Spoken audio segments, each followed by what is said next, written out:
All right, Rabbosai, good morning. Let's begin. Today's Daf is Ayin Vav 76. We are picking up at the Mishnah 76a. So it says the Mishnah as follows. So we'll say we're going to get a little bit back into the world of treifas, just for a little bit, just for a day or so. So we'll say, let's go. So if you have a behemoth, an animal, and its foot was cut from the joint, min arkuva ulamata, from the joint and below, kshera, ultimately the animal is kosher. Min arkuva ulamala, if the animal, however, was cut from the joint and above, psula. Again, we'll further define these parts of the body in just a little bit. V'chein shenita, so we'll say again, from the joint and below, the animal is kosher. From above the joint, the animal will be pasul. When we say pasul, of course, we mean treif. V'chein shenita tzomas hagidin. So to Rabbi say, if the tzomas hagidin is removed. Remember, we spoke about the tzomas hagidin earlier on.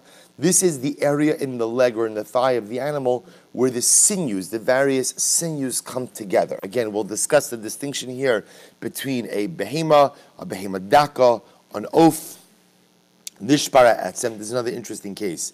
Let's say the bone in the animal broke. Imrov basar kaim sabosai. So this is actually interesting.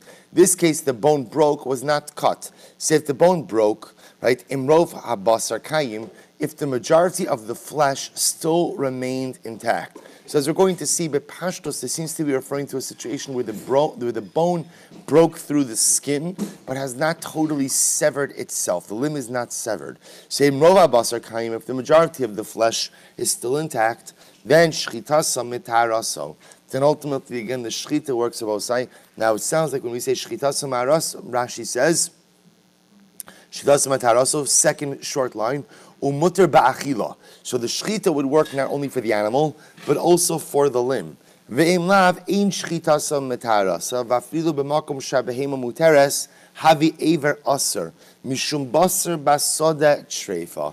So says the Gemara, so if the majority of the flesh is intact, then the shchita works ve'im lav, but if most of the flesh is not intact, in shchita sumitaraso, then ultimately again the shchita does not work. Beautiful. Says the Gemara, when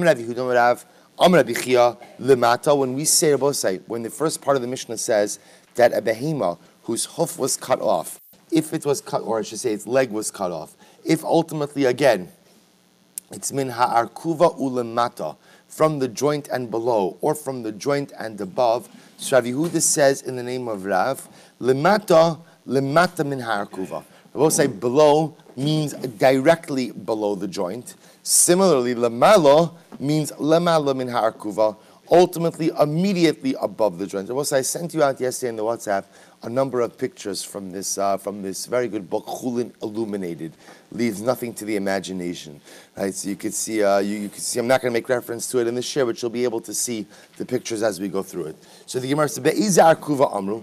They will say which arkuva, ultimately again with which joint are we referring to?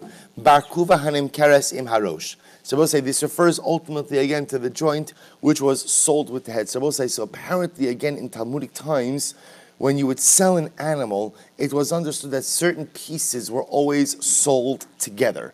So apparently again, this upper joint area was always sold together with the head of the animal. Amar Boshia, Kinegdo begamal nikar. We'll say the corresponding joint in the camel is recognizable. That is one of the pictures that I sent you.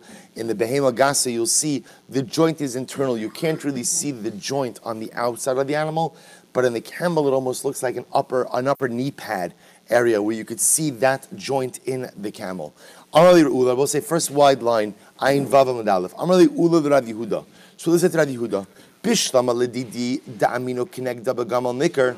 So Ula says Rav Yehuda, according to me, that I say that there's a corresponding spot, ultimately again in the camel, hainu diktani v'chein shenital tzomes hagidin.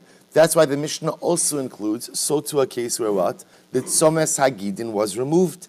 Ela ledidach, my v'chein shenital tzomes hagidin. But according to you, what's the meaning of that phrase in the Mishnah? So too, if the tzomes hagidin was removed, Amrlei, he said to him, Rekuva below tzomes hagidin. It refers to a case where the bone is cut even if halacha lemaisa the tzomas hagidin is intact, or tzomas hagidin below rekuva, or ultimately if the tzomas hagidin is removed, even if the bone is intact. I bet the Mishnah says they were cut. Ishtik. Ultimately, he was silent. The basar did not fake after he went out of the base medrash. Amar my time alone. Amri lay. You know, I will say this is a classic situation where sometimes again you're having a conversation, right? You didn't know what to respond, and then afterwards you say to yourself, I should have said this. So what happens? Because out of the base medrash, my time alone. Amri lay lemata min harkuva. Why didn't I respond? And when the Mishnah says below means immediately below the joint. Lemala, above, means lemala mitzomes hagidin. Maybe I will say lemala doesn't mean lemala min harkuva, but rather maybe lemala means ultimately above the tzomes hagidin. Hadar amar, but then he said back to himself, V'lo amrilei, I gave him a good answer before. V'amrili nechtechu katani, and he responded to me, but the Mishnah says the lashon of nechtechu kat. Hachinami min ha'arkuva ulamala ketani. So to over here it says that what? It says ultimately again from the joint and above. Rav Papa masni hachi. So also Rav Papa had a different version in this exchange, and he said as follows: Amar Rav Yehuda Marav, Amar Rabbi Chia, lemata. When the Mishnah says lemata, so remember again, the operative piece over here is that the Mishnah is telling me everything depends where on the regel, where on the leg the animal is cut. If it is min harkuva ulamata, if it is below the joint, ultimately the animal will be kosher. If it's the mala min harkuva, above the joint, ultimately again the animal is a treifa.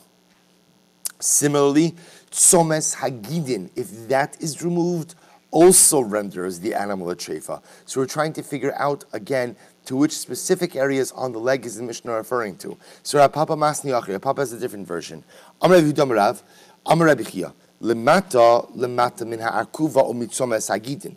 So we'll say now in this version, Rabbi Chia is saying as follows: that lemata below means below the joint and the tzomes hagidin.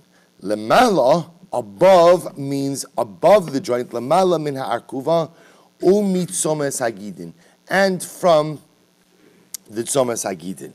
So we'll say so again. So instead of just reading the Mishnah in a pashut way, where the lamala and the lamata were simply referring to the joint, in Rabbi Chia's model, so lamala and lamata refer to the joint and the tzomes hagidin.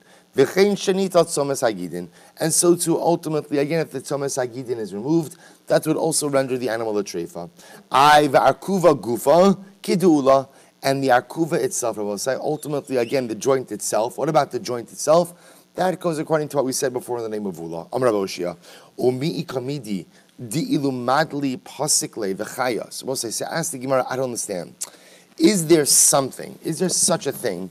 Di ilumadli pasikle v'chaya. We'll see, if you look at Rashi, this is Rashi in the wide lines, probably about 12 lines from the end of the page. Umi ikamidi di madli pasikle lemala mitzomes hagidin be'etzem emtsai kshera. So we'll say, is there such a thing where if you cut the animal higher up on the leg, ultimately again, yet it will live.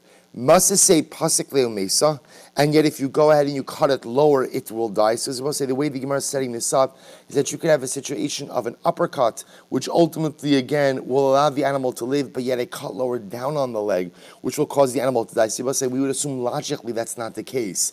Logically, we would assume that the treifa status is more pronounced the higher up you cut. Yet we see again there's possibility of coming variations where you cut higher, the animal is fine, depending on where you're cutting. Cutting lower, ultimately an animal will die. To which the Gemara says, Rav Ashi, in general, I'll say this is a klal gadol we've seen.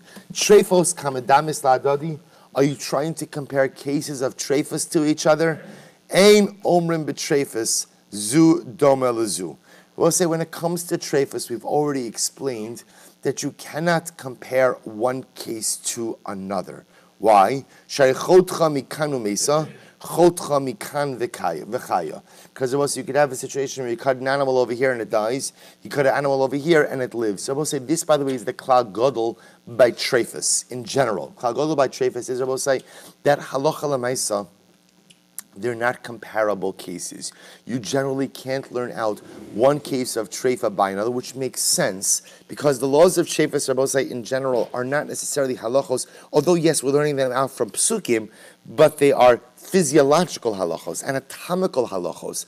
Therefore, it is possible that a cut or an injury in one place could be devastating to the animal, yet a cut or an injury in another place ultimately, again, won't be devastating to the animal, even though, again, logically, we don't understand why that is. So, Amar Rav Ashi. So the Gemara says, Rav Ashi, Ve'elohein tzomes hagidin. So we'll say now we begin to define. So now we've spoken about above the joint, below the joint. What about this tzomes hagidin? Which I will say right now, again, we're going to further define it, but right now, for our purposes, it is the area where all of the sinews ultimately come together. Ve'elohein tzomes hagidin. And these are the tzomes hagidin. Rabba Amar Rav Ashi, de'agrima ulebar. We'll say, look at Rashi again. This is 2, 4, 6, 8, 9 lines up from the bottom in Rashi. Da'agrama ulabar mishiyotzin hagidin min ha'etzem. I will say from the area in the body where the sinews move away from the bone. There where the sinews move away from the bone, umahalchin babasar, and become intertwined in the flesh. Sha'etzem lamala min ha'perek, because ultimately the bone is above the joint. So arum below basar, I should say, the bone above the joint is without flesh around it. So we'll say, so now Rav Ashi says as follows. The area that we call tzomes hagidin is ultimately, again, the area where the sinews branch off the bone and become intertwined within the flesh. Rabba bar Rav Huna, Amar Rav Ashi, da'agrima uligyo. He says the opposite. Da'agrima uligyo, Rashi says, in nikroin somes elamokum adikasan be'etzem mimakum shenikah. It's just the opposite. He says somes hagidin is the area where the sinews become intertwined with the bone. So it's a definitional machlokes. Obviously, both of these places actually anatomically exist. The shaila is which one is defined as the tzomes hagidin.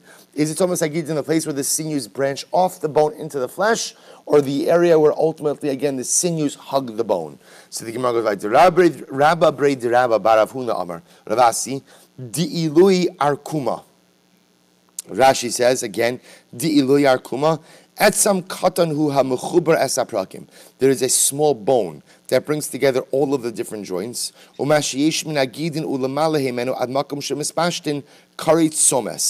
will say ultimately, again, all of the areas of the sinews. And above, that's called the tzomes hagidin. The chomakum sheyich tuchusham treifa. Good. So we'll say there was one of the rabbis who was sitting before Rabbi Abba. The Yosef Amar, and he was saying as follows, the arkuma gufa.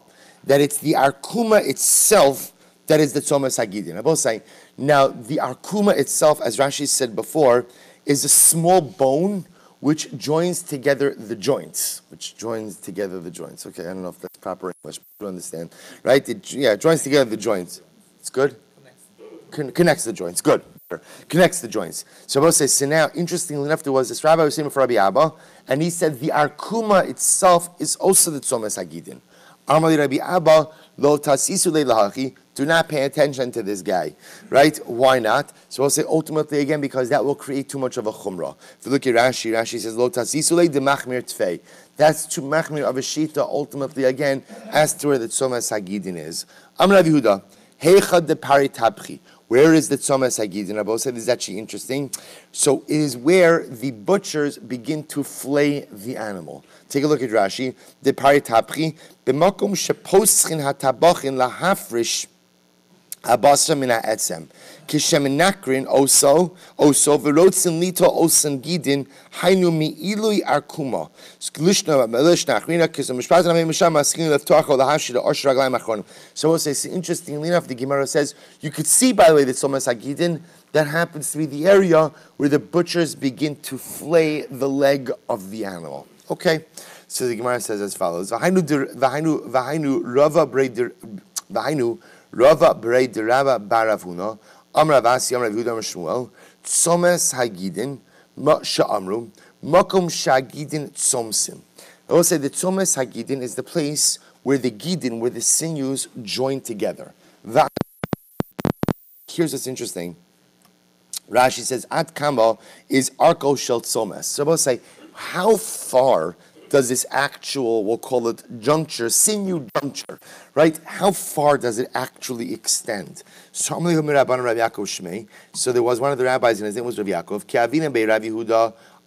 When I was learning about Rabbi Huda, he told us as follows: Shimuna mini milsa demigavra Rabba Shemieli. I want to tell you something that I learned from a great man. Who was the great man? Umanu. Who's the great man I learned it from? Shmuel. What did Shmuel teach me? Somes Hagidin Sha'amru. So we'll say the Somes Hagidin in that particular area, Makum Shagidin Somsinbo. It is a place ultimately again where the Gidin are joined with each other. They're joined together. Umi Makum Shetzomsin Ad Makum Shemispashtin. And I will say the area of the Tzomes Hagidin, this is actually very interesting, because from reading the Mishnah, the Gemara up until now, you might have thought that the Tzomes Hagidin is just like one particular point. What the Gemara now is pointing out is that the Tzomes Hagidin actually spans a little bit of an area. How far does the Tzomes Hagidin extend? Amokum Shemispashtim. So I was saying, the Tzomes Hagidin is the area where the sinews come together, and it's called the Tzomes Hagidin ultimately until the sinews branch out. How far? What's the area from where they come together to where they branch out? Amrabaye arba batadi betura. I will say, look at Rashi, last line in Rashi, arba batadi, arba etzbos. I will say it's four finger breaths. 4 finger breaths when it comes to a tura, an ox, right? So in a large animal, a behema gasa, it's right. It's the area where the sinews come together, and it extends down about 4 finger breaths. Bedaka mai, I will say in smaller animals, how far does the Tzomes Hagidin extend? Amrabaye bedakamai. Amrabaye beliti havut Tzomes Hagidin. Rashi says beliti kodem shiyivlu besocha basar.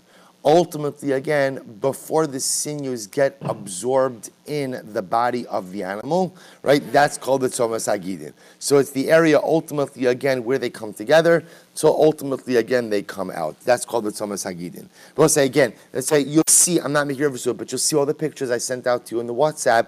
You could see all of the images of this. So beli lo havi Tzomes Hagidin. So we'll say, so says the Gemara. Bali'i, Rashi says, Kodim shivlu b'soch habasar, the area before they become absorbed into the body, that's not the tzomes, lo havu tzomes hagidin. Ashuni, havu tzomes hagidin. Rashi says over here, ashuni means cushion, right? The area where the sinews are hard, that ultimately is called the makom of the tzomes hagidin. Rikichi, lo havu tzomes hagidin. Where the sinews are too soft, that's not the area of the tzomes hagidin. Alimi, havut tzomes hagidin. Where the sinews are thick, that's the area of the tzomes hagidin. Ketini lo havut tzomes hagidin. Where ultimately, again, they are thin, that is not the tzomes hagidin. Chivari havut tzomes hagidin. Now, also, this is actually interesting. Where the gidin are white, this is the area of the tzomes hagidin. Lo chivuri lo havut tzomes hagidin. Ultimately, again, where they are not white, this is not the Tzomes Hagidin. So again, obviously, this all makes a lot of sense if you understand animal anatomy, right? So ultimately, again, what they're just giving over here are very clear descriptions as to what, because understand the sinews obviously run along the entire leg of the animal. The Tzomes Hagidin is a very specific area where ultimately, again, these sinews come together. These defining markers, I will say, are exceptionally important. Why? Because you need to know what is the Tzomes Hagidin, what's not the Tzomes Hagidin. Because technically speaking, a cut in the area of the Tzomes Hagidin will render the animal a treifa. A cut somewhere else will not. Therefore, the ability to precisely define the area of the Tzomes Hagidin is of utmost critical importance. Amud Beis. Mar bar Avashi Amar. So we'll say Mar bar Avashi said as follows. Kevon de Zigi. So we'll say ultimately again, Zigi, Rashi says over here, means it's Celulin. Once the sinews are clear. Now we'll say Celulin in this case just simply means not white. Not white. Afagav de lo chivri. Ultimately again, once they are clear, even though they are not white, ultimately, again, the Gemara Ramar bar Rashi says it could still be considered to be the area ultimately of Tzomes Hagidin. Amra Meimar, Mishmei Rav Zvid, Tlasa Chutehavu. Shabbos comes out, Emar says the name of Rav Zavid. There are three different chutin. Rashi says tzomas hagidin. This is actually very interesting. So what we did in the previous Gemara, just to understand, what we did in the previous Gemara is we identified the area of the tzomas hagidin, where exactly is that, what we'll call that sinew junction. We defined ultimately again what the gidin look like in the tzomas hagidin. Now the Gemara gets a little bit more into how many gidin are we actually referring to. So it says the Gemara, Amra Meimar Mishmei Rav Zavid Tlasa Chute Havu. Ultimately, again, there are three sinews in the tzomas hagidin. Rashi says Tlasa Chute Havu tzomas hagidin. There are three sinews in the tzomas hagidin. So the Gemara says Chad Alima. One of the sinews is thick, Utrei Katini, and two of them ultimately again are thin. If sik alima, if the thick one, if the thick gid, if the thick sinew is cut, right, azda rov binyan. Then I will say ultimately again, the majority of what makes up the tzomas hagidin has now been cut. So we'll say this. We're going to see two terms over here: rov binyan and rov minyan. Rov binyan means the majority of what we'll call the structure, right, or the mass of tzomas hagidin, versus ultimately again rov minyan, which means the majority of the number of sinews. So again, we're operating with the idea over here that there are three sinews: one thick, two thin. If one of them ultimately again, if the thick one is ruptured, cut, ripped, azder of binyan, the majority of the structure of tzomas hagidin has been cut, and presumably that means the animal is a treifa. If sikatini, if ultimately again the small ones have been cut, azda rov minyan.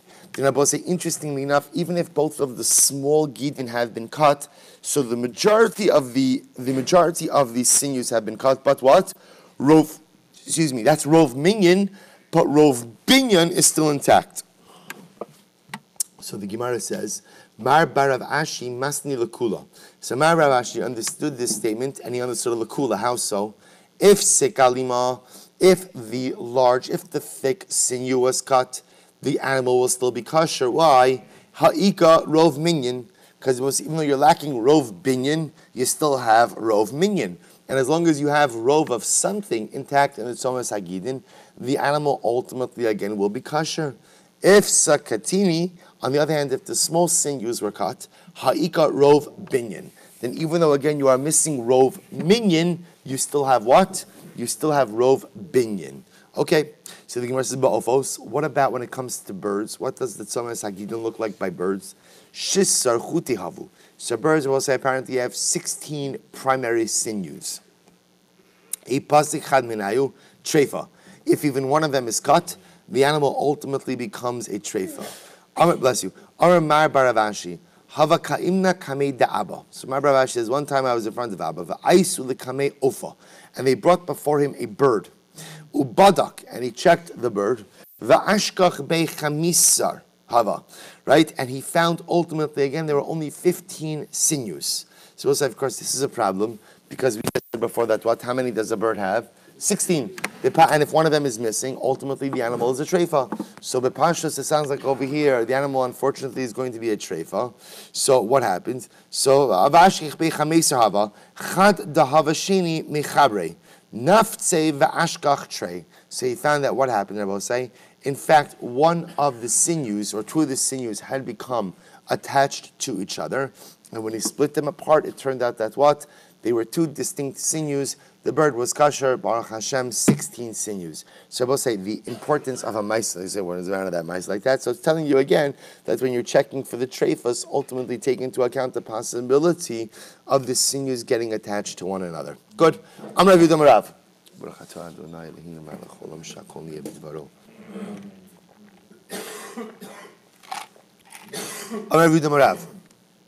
Tzomas hagidin she'amru birubo. So most is actually very interesting. The tzomas hagidin that we said birubo. Ultimately, the halacha is that if the majority of it is detached, then halacha lemaisa, the animal will be a treifa. My rubo. So the Gemara says barov echad mehen. Even if the majority of one of them ultimately again is is intact, ultimately, again, the animal will be a treifa. Ki amrisa kamei de Shmuel.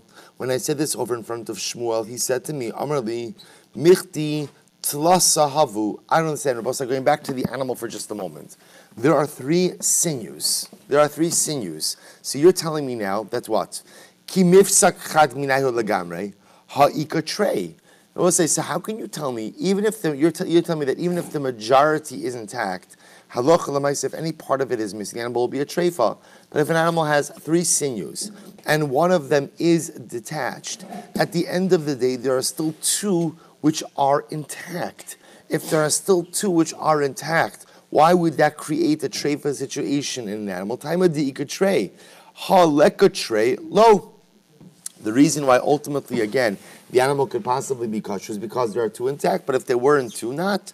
Upliga de Rabbi. And both say this would go ahead and argue Rabbi. What Rabbi say? Don't Rabbi Amar Shmuel, Tzomes Hagidin. When it comes to the Tzomes Hagidin, afilu lo nishtayer ba ele kechot hasarbol kshera. So Rabbi say, interestingly enough, Rabbi said the name of Shmuel, that when it comes to the Tzomes Hagidin, even if all there is a little bit left, what we call kechut hasarbol, like literally, again, the thread of a cloak. Even if all there is left is a thread of a cloak, ultimately, again, the animal will be kosher. So I'll say, fundamental machlokes, obviously, and like a dramatic machlokes in the Tzomes Hagidin. Is it enough to have anything intact? Or ultimately, again, do you need really the overwhelming majority, perhaps even more intact? Vika da'amri, my rubo. I will say others explain. What does it mean when we say rubo? Rov kol echad ve'echad. The Rabbi say, in order for the animal to be a treifa, what has to happen? Rabbi say, now rov kol echad ve'echad means the animal will be a treifa if the majority of every single one of the sinews is cut.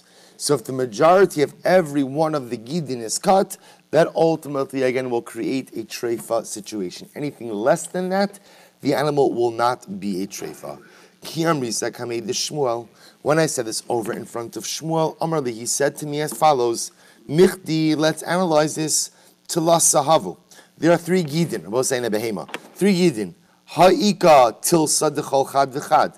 I will say, even if you want to say that what? The majority.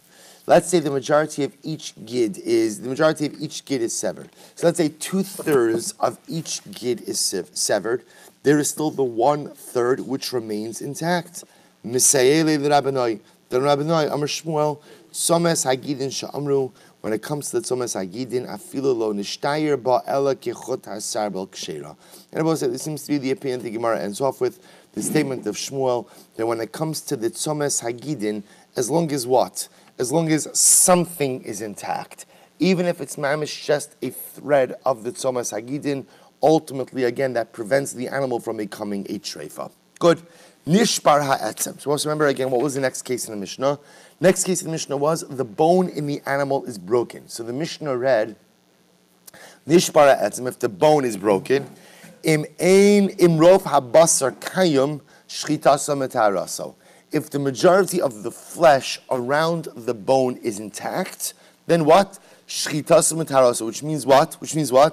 The shchit will work not only for the animal, but for what else? For the limb as well. So let's analyze this. Says the Gemara, Nishbar Amrav, Lamala min harkuva. So Rav said this follows. If we are talking about above the joint, Imrov habasar kayim, if ultimately, again, the majority of the flesh is intact, Zeh v'zeh mutter. Both will be mutter. I will say, what's zeh v'zeh? Zeh v'zeh means the aver, the limb, as well as the animal. Look at Rashi for just a moment. L'malam in arkuva. We'll say Rashi over here is right across Magos Sabach. L'malam in arkuva. In nishbar ha'etzim sham. If ultimately, again, the bone is broken, v'rov basar sha'al ha'shavira kayim, or ubasar chofin rov ha'etzim. So we'll say, if ultimately, again, the break takes place above the joint, but ultimately, again, the majority of the flesh is intact, then halacha l'maisa, both the animal and the aver will be mutter. Ve'im lav, but if not, right? If not, ultimately, again, zeh v'zeh aser. Both the limb and the animal will ultimately be aser. Look at Rashi. Ve'im lav zeh v'zeh aser. right across from Gilyon Ashas, Umasnisin Diktoni, Imlav Ein Shchitaso Metaraso, the Mashma Ever Asu Behemu Muteres, Alamata Min Ha'arkuva Kamer. I both say, what Rav is adding in over here is a detail that the Mishnah did not cover, which is depending on where the break is, doesn't only impact the limb, but also impacts the rest of the animal. So if ultimately, again, the break is above the joint, if the majority of the flesh is intact, then ultimately the limb and animal are permitted. If the break is below the joint, and if not, both will be usher, right? Both the animal and the aver will be usher if this takes place above the joint. In other words, let me be clear, if the break is above the joint and the majority of the flesh is not intact, both the aver as well as the behema become usher. Lemata min ha'arkuva, if the break takes place below the joint, imrov ha'basar kayum, if the majority of the flesh is intact, then zeh v'zeh mutter. Then ultimately, again, both will be permitted, both the animal and the aver. Ve'im lav, but if the majority of the flesh is not intact, aver aser, ultimately, again, the limb will be prohibited, but the behem will be mutter. So in other words, that the good news is, any break below the joint, ultimately what? Never compromises the kashrut status of the animal. The worst case scenario, your loss is capped at what? At the limb. Right? So if you have a break below the joint and the majority of the flesh is not intact, the aver will not be good, but the behema will be good. If the break is above the joint, if the majority of the flesh is intact, both the aver and the behema are good. If the flesh is not intact and a break above the joint, both the behema and the aver will be asur. Shmuel says no. Bein lamala bein lamata, whether the break occurred above the joint or below the joint, imrov habasar kayim, if the majority of the flesh is intact, zeh v'zeh mutter. So if the majority of the flesh is intact, Shmuel says whether the break is above or below the joint. If the majority of the flesh is intact, zeh v'zeh mutter. Ultimately, again, both will be mutter. If ultimately, again, the flesh is not intact, we'll say first wide line, aver asr behem muteres. Ultimately, again, the limb is asr, but the behema is mutter. So we'll say fundamental, dramatic machlokes, Rav and Shmuel. Shmuel holds that no matter where the break is, the break will never make the animal a treifa. It's just totally dependent, ultimately, again, if the aver is going to be mutter or not. Rav says if the break is above the joint and the majority of the flesh is not intact, both the aver and the behema are usr. Shmuel says no, a break will never make the animal a treifa. The worst thing a break could do is what? Render the aver inedible.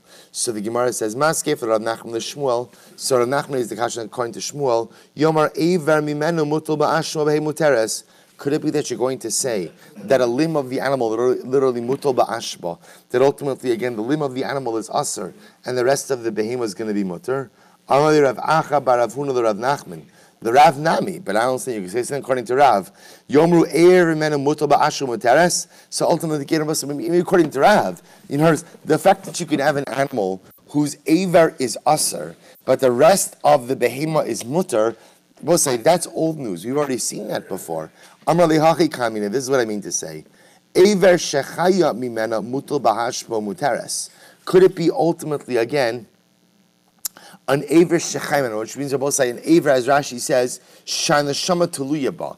Could it be that you could have a limb of the animal where, again, it's what we call a limb in which the life of the animal is dependent, i.e., the absence of this limb would normally render the animal a treifa? Is it possible to say that you would render that limb unfit, but the rest of the animal fit? Shalchomitam hilchasa kavase dirav. They sent out from there. The halacha follows Rav, which Rabbi says what? That halacha lemaisa, if the break is above the joint, if the majority of the flesh is intact, then what? Limb and animal are kosher. If the majority of the flesh is not intact, then what? Limb and animal are treif. If break is below the joint, if the majority of the flesh is intact, animal, limb are okay. If the majority of the flesh is not intact, animal is okay, limb is not. So they sent halakha follows Rav. Hadur shalchu kavase de Shmuel. Okay. Apparently then they sent another message. The halacha follows Shmuel. Remember again, Shmuel's model is breakage of a bone will never render the animal unfit. The most that'll happen over here is ultimately again to make the limb treif. Hadur shalchol kavase dirav. They sent another message. The halacha follows Rav. Ve'ever asmo tamei b'masa. And the Aver itself, Rabbi say, ultimately again will go to be metame b'masa. Now Rashi points out over here, Rabbi say, a little bit of a review. Rashi says, why is that? The shchita osenipo. Because ultimately, again, shchita osenipo, which means that shchita, if you have a limb that is already partially detached, like in this case of a breakage, ultimately, again, the shchita makes it as if the limb fell off. The limb will be metame as if it's Aver menachai. And therefore, it's a time masa. Masa Rav Chisda. So Rav Chisda is the kasha. Imlo tiharta shchitas treifa. Imlo tiharta shchitas treifa osa. Ve'es Aver hamedul ba. Right? If ultimately, again, the shchita of a treifa does not have, no, I'm sorry, Rav Chisda, lo. Im tiharta shchitas treifa osa ve'es Aver medul ba. If the shchita of a treifa has the ability to go ahead and be metar the animal itself, and a dangling limb, davar shegufa titar as ha'ubar davar she'ena gufa. So ultimately, again, Abba said the point the Gemara is making over here is you see that what the Rav Chisda says explicitly that the shechita of an animal does have the ability to be mitahar the Aver hamedul dolba, does have the ability to be mitahar a dangling limb. If that's the case, why would you say that the limb ultimately again is considered to be as if it's detached as mitame b'masa? Rava haduri ifrichi. So look at Rashi for just a moment. Hadur ifrichi laosi raisa sheni yadu alakol. Why do you go ahead and try to run after a pircha? Literally, haduri ifrichi means why do you run after pirchas? La malacha osim masnisin. Why do you have to run after pirchas from obscure brises? Instead, you could ask for the Mishnah. Nishcheta behema hochshru b'dameh divrei meir. So again, they both say if you shecht an animal, the animal becomes receptive to be the kabel tuma through contact with its own blood. These words are a meir. Rabbi Shimon Omer lo hochshru. Rabbi Shimon says no, it's not true. The animal does not become hochshur. Amrle masnisin ika lidechui kiddachinon. Ultimately, again, because I can bring the Mishnah to refute your claim as was done. When Rabbi Zera went, he found Rabbi Yirmiyah going over this particular ruling, or I should say, stating this particular ruling. Rashi says, Lahashmaita dirav. So he found ultimately again, he found Rabbi Yirmiyah stating over the position of Rav. Rav is distinction with Shvira. Amr LeYesher, he said to him, Shkoyach, you're correct. V'chein tirgama Aryoch b'Bavel. And so to Aryoch in Babylonia, paskin like Rav as well. Aryoch, Monrobo say, who's Aryoch? Shmuel. Shmuel paskin like Rav. Shmuel paskin like Rav. V'hamaf miflag palig. But ultimately, again, Shmuel argued on Rav. To which the Gemara says, Hadr be Shmuel agabe Rav. Wow. So also, what does the Gemara say over here? Shmuel apparently retracted and ultimately paskin like Rav. So we'll say this is actually exceptionally exciting. So it turns out we'll say that in this state in the sugya, what do we have? Everyone agrees. So we'll say, what is the halacha l'maisa? And this is indeed as codified by the Rabbah Shulchan Aruch. What is the halacha? If the break occurs above the joint and the majority of the flesh is intact, the halacha is that what? Both the animal and the limb are okay. If the majority is not intact, then what Rabbi say? Both the limb and the animal are compromised, are treif. If the break occurs below the joint, if the majority of the flesh is intact, everything is kosher. If the majority of the flesh is not intact, then what? Limb is treif, animal is fine. And it turns out that even Shmuel, who originally disagreed with Rav, now halacha l'maisa goes and agrees. We'll say just one more line, and then we'll stop. We'll go for one more minute. 6:42. We're at 6:43. It says, turn on. It's too exciting to stop. Nishmar ha'etzem v'yatza lochutz.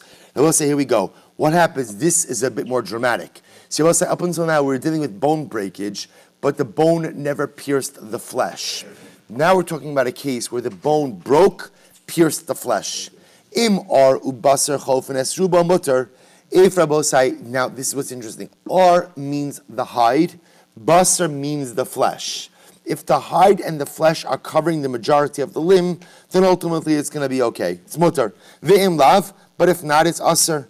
V'kamarubo. Both say what do we say? What's the majority? Ki asar ravdimi am Rabbi Yochanan rov ovyav. Rabbi Yochanan said the majority ultimately again of the thickness of the limb. Others say the circumference of the limb.